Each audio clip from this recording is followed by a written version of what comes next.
অধ্যায় ঈমান। হাদিস নাম্বার 4। হযরত উমর ইবনুল খাত্তাব রাদিয়াল্লাহু তাআলা আনহু থেকে বর্ণিত আছে যে একজন আগন্তুক, যিনি ছিলেন প্রকৃতপক্ষে জিবরাইল আলাইহিস সালাম, মানুষ রূপে রাসূলুল্লাহ সাল্লাল্লাহু আলাইহি সাল্লাম এর নিকট এসে জিজ্ঞেস করলেন, আমাকে ঈমান সম্পর্কে বুঝিয়ে বলুন। রাসূলুল্লাহ সাল্লাল্লাহু আলাইহি সাল্লাম বললেন, আল্লাহ, তার ফেরেশতা, তার কিতাবসমূহ, তার রাসূলগণ, আখিরাত এবং তাকদীরের ভালো মন্দ যা কিছু সবই আল্লাহর পক্ষ থেকে এসেছে তা জানা ও মানাই হচ্ছে ঈমান। ব্যাখ্যা। উক্ত হাদিসটির একটি দীর্ঘ হাদিসের অংশবিশেষ। হাদিসে জিবরাইল নামেও এটি খ্যাত। হাদিসের মূল কথা হলো, হযরত জিবরাইল আলাইহিস সালাম একদিন মানুষের বেশে রাসূলুল্লাহ সাল্লাল্লাহু আলাইহি সাল্লাম এর দরবারে হাজির হয়ে ঈমান, ইসলাম, ইহসান এবং কিয়ামত সম্পর্কে জানতে চাইলেন। রাসূলুল্লাহ সাল্লাল্লাহু আলাইহি সাল্লাম সবগুলো প্রশ্নেরই উত্তর দিয়েছিলেন। আলোচ্য অংশটি ঈমান সম্পর্কের প্রশ্নের উত্তর। ঈমানের অর্থ হলো কারো উপর নির্ভর করা এবং নির্ভরতার কারণে তার কথাবার্তাকে সত্য বলে স্বীকার করে নেওয়া। মানুষ যখন কাউকে সত্যবাদী বলে বিশ্বাস করে, তখন তার আদেশ নির্দেশ মাথা পেতে মেনে নেয়। এ অবস্থা ও বিশ্বাসই হলো ঈমানের প্রকৃত প্রাণশক্তি।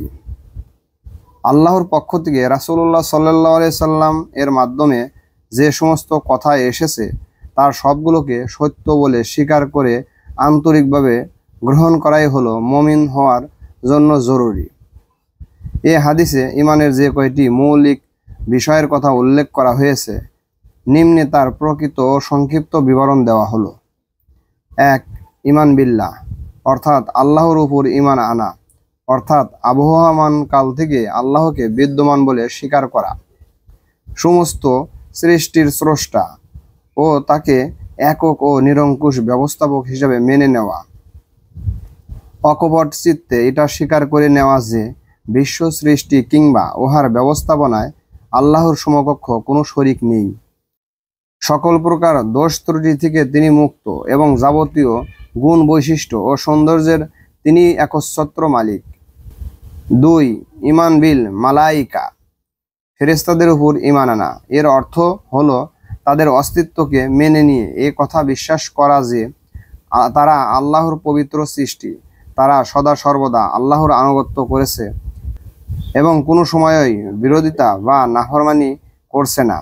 অনুগত দাসের ন্যায় আল্লাহর প্রতিটি হুকুমের পালনের জন্য তারা প্রস্তুত হয়ে থাকে এবং সৎ কাজে নিয়োজিত ব্যক্তিদের জন্য আল্লাহর দরবারে মাগফিরাতের জন্য কামনা করতে থাকে। 3. ঈমান বিল কুতুব, কিতাব সমূহের উপর ঈমান আনা। এর অর্থ হলো আল্লাহ নবী রাসূলগণের মাধ্যমে যুগে যুগে যে সমস্ত বিধিবিধান দুনিয়াবাসীর হিদায়াতের জন্য পাঠিয়েছেন তার সবগুলো সত্য বলে স্বীকার করা। কিতাবগুলোর মধ্যে সর্বশেষ কিতাব হলো আল কুরআন।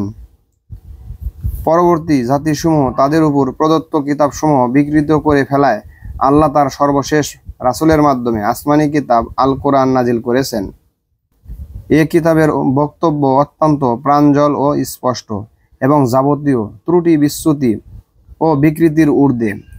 আল্লাহর নৈকট্য লাভের জন্য এ কিতাব ব্যতীত অন্য কোনো কিতাবই আজ মানবজাতির হাতে নেই।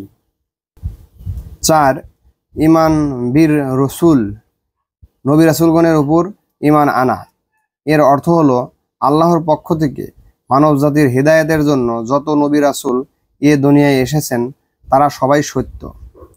তারা আল্লাহর নির্দেশ ও বাণীসমূহ পরিবর্তন ও পরিবর্ধন ব্যতীত হুবহু মানুষের নিকট পৌঁছে দিয়েছেন। আল্লাহর প্রেরিত রাসূলগণের সর্বশেষ রাসূল হলেন হযরত মুহাম্মদ সাল্লাল্লাহু আলাইহি সাল্লাম। বর্তমানে দুনিয়ায় তার প্রদর্শিত পন্থায় অনুসরণের মধ্যেই নিহিত রয়েছে মানবজাতির মুক্তির একমাত্র উপায়। 5. ঈমান বিল আখিরাত, আখিরাতের উপর ঈমান আনা। এর অর্থ হলো এ কথা মনে প্রাণে বিশ্বাস করা যে এমন একদিন আসবে যেদিন মানুষের জীবনের প্রতিটি কাজের হিসাব নিকাশ নিয়ে ভালো কাজের জন্য সীমাহীন পুরস্কার ও মন্দ কাজের জন্য উপযুক্ত শাস্তি দেওয়া হবে। 6. তাকদীরের উপর ঈমান আনার অর্থ হলো এ কথা আন্তরিকভাবে বিশ্বাস করা যে এ পৃথিবীতে যা কিছু হচ্ছে সবই আল্লাহর হুকুমে হচ্ছে। এখানে শুধু তার হুকুমই চলে, অন্য কারো হুকুম চলে না। এমন নয় যে তার ইচ্ছার বিপরীতে কোনো কিছু ঘটে। তিনি প্রথম থেকেই ভালো মন্দ, কল্যাণ অকল্যাণ ও সততা ভ্রষ্টতার একটি বিধান তৈরি করে দিয়েছেন। আল্লাহর কৃতজ্ঞ বান্দার উপর যে বিপদ পতিত হয়, যে মারাত্মক সমস্যা তার উপর আপতিত হয় এবং সে যে কঠিন পরীক্ষার সম্মুখীন হয়, তার সব কিছুই প্রতিপালকের হুকুমের পূর্ব নির্ধারিত নিয়ম অনুযায়ী ঘটে থাকে।